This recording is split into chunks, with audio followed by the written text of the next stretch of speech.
Hello friends, आज की इसी वीडियो में हम समझ रहे हैं provision as to bail and bonds के बारे में। सीआरपीसी में हम ये पढ़ रहे हैं और बेल के बारे में सेक्शन 436 टू 450 में बताया गया है।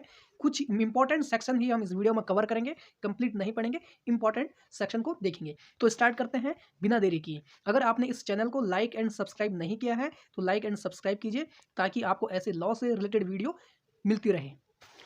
देखिए, जमानत व बंद पत्रों के बारे में उपबंध। किसी न्यायिक कार्यवाही के इन्वेस्टिगेशन का प्रथम सोपान गिरफ्तारी है। इसका उद्देश्य यानी इसका ऑब्जेक्ट है अक्यूज को न्याय के लिए प्रस्तुत करना। अभियुक्त को विचारणा की एक लंबी प्रक्रिया के दौरान रोके रखा जाए अथवा जाने दिया जाए, यह निर्भर है अपराध की प्रकृति पर। यही इस प्रावधान का सार है। जमानत यानी बेल सीआरपीसी में डिफाइन नहीं है। शाब्दिक अर्थ में अभियुक्त को रिहा करना, जांच या विचारणा के लंबित रहने या अन्य कार्यवाही के उसे प्रतिभूति लेकर उसकी उपस्थिति के लिए जब भी उसे बुलाया जाए। किन मामलों में जमानत ली जाएगी? Section 436 to 450। देखिए, बेल के अपराधों को दो भागों में बांटा जा सकता है। पहला, पुलिस तथा मजिस्ट्रेटों द्वारा जमानत। दूसरा, सत्र न्यायालय व उच्च न्यायालयों द्वारा जमानत।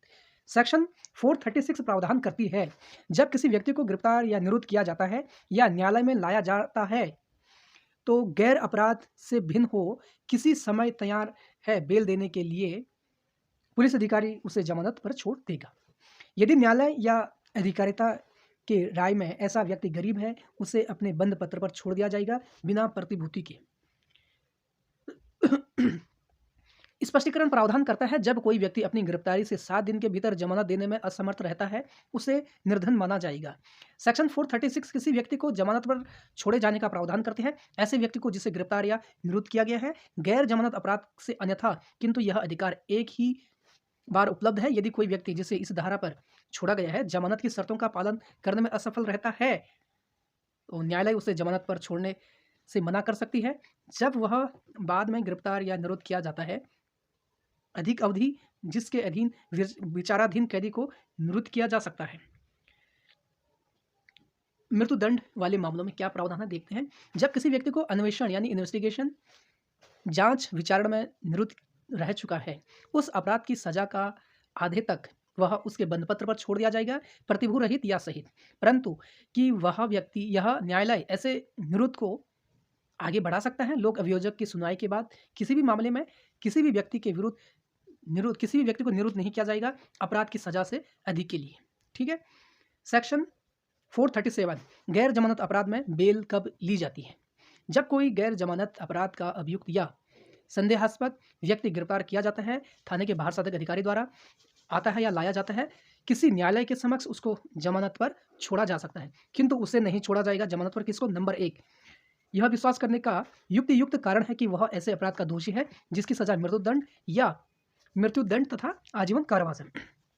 ऐसे व्यक्ति तब नहीं छोड़ा जाएगा यदि वह पहले दोषित रह चुका है एक बार 7 साल या उससे अधिक के अपराध के लिए, या 2 या अधिक पूर्व दोषित रह चुका है ऐसे अपराध के लिए 3 वर्ष से अधिक, किंतु 7 से अधिक नहीं। परंतु ऐसे व्यक्ति को जमानत पर छोड़ा जा सकता है यदि वह 16 वर्ष से कम, या स्त्री है, या बीमार या कोई रोगी है। केवल यह बात कि ऐसे व्यक्तियों को साक्षी द्वारा पहचाने जाने के लिए आवश्यक है, जमानत से इनकार करने का आधार नहीं होगी।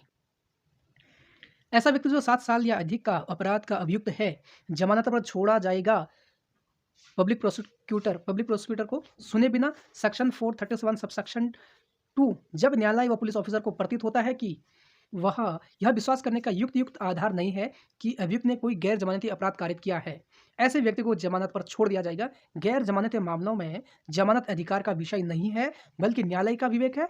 न्यायालय जमानत दे सकता है या इनकार कर सकता है मामले के तथ्य व परिस्थितियों के अनुसार। मोतीराम बनाम राजस्थान वर्सेस बालचंद के मामले में सुप्रीम कोर्ट ने निर्धारित किया कि जमानत एक नियम है, जेल एक्सेप्शन है, इसलिए न्यायालय को जमानत देनी चाहिए सिवाय आपराधिक मामलों के। जब न्यायालय गैर जमानती मामलों पर जमानत दे रहा हो, न्यायालय को निम्न बातें विचार में रखनी चाहिए। क्या बातें हैं वह? अभियोग तथा आरोप की प्रकृति, आरोप के समर्थन में लगाए गए साक्ष्य की प्रकृति व चरित्र, दंड की मात्रा, अभियुक्त की भागने की संभावना, साक्ष्यों तथा साक्ष्य से छेड़खानी, विचारण की प्रकृति, अभियुक्त का चरित्र, अपराध की परिस्थितियां, लोकहित। अब हम बात करते हैं कंडीशनल बेल। कंडीशनल बेल में सेक्शन 437 सबसेक्शन 3 प्रावधान करता है, जब अभियुक्त 7 वर्ष से अधिक के कारावास का अभियुक्त है, चैप्टर 6, 16, 17 का अभियुक्त है आईपीसी में, ऐसा व्यक्ति जब जमानत पर छोड़ा जाएगा, न्यायालय यह शर्त लगाएगा। क्या शर्त लगाएगा? ऐसा व्यक्ति बंद पत्र के अनुसार उपस्थित होगा, ऐसा व्यक्ति कोई अपराध नहीं करेगा जैसा कि जिसका अभियुक्त है, ऐसा व्यक्ति प्रत्यक्ष या अप्रत्यक्ष रूप से कोई वचन, धमकी, अभिप्रेरणा नहीं देगा, साक्षियों को, पुलिस अधिकारी को अथवा साक्षियों से छेड़छाड़ नहीं करेगा। न्यायालय कोई अन्य शर्त लगा सकता है जो न्यायहित में उचित प्रतीत हो। सेक्शन 437 सबसेक्शन 5 किसी न्यायालय ने किसी व्यक्ति को जमानत दी हो, ऐसे व्यक्ति को गिरफ्तार किए जाने का निर्देश दे सकती है और उसे अभिरक्षा में निर्देश दिए जाने का आदेश दे सकता है। 437 सबसेक्शन 6 गैर जमानती अपराध का अभियुक्त जो मजिस्ट्रेट द्वारा विचारणीय है, पूरे विचारण के दौरान अभिरक्षा में है तथा विचारण पूरा नहीं होता, साक्ष्य की पहली तारीख से 60 दिन के भीतर ऐसे व्यक्ति को जमानत पर छोड़ दिया जाएगा। सेक्शन 436 सबसेक्शन 7 जब विचारण की सहमति पर किंतु निर्णय से पहले न्यायालय की राय है कि यह विश्वास करने का युक्त आधार है कि अभियुक्त दोषी नहीं है, उसे बिना प्रतिभू के बंद पत्र पर छोड़ दिया जाएगा। Satyendra Kumar until versus CBI के मामले में सुप्रीम कोर्ट ने निर्धारित किया, यदि किसी व्यक्ति को पूरे अन्वेषण के दौरान पुलिस द्वारा गिरफ्तार नहीं किया गया हो, उसे जमानत पर छोड़ दिया जाएगा जब वह न्यायालय में उपस्थित हो गया हो। अब हम बात करते हैं प्री अरेस्ट बेल के बारे में, अग्रिम जमानत के बारे में। ध्यान से समझिए।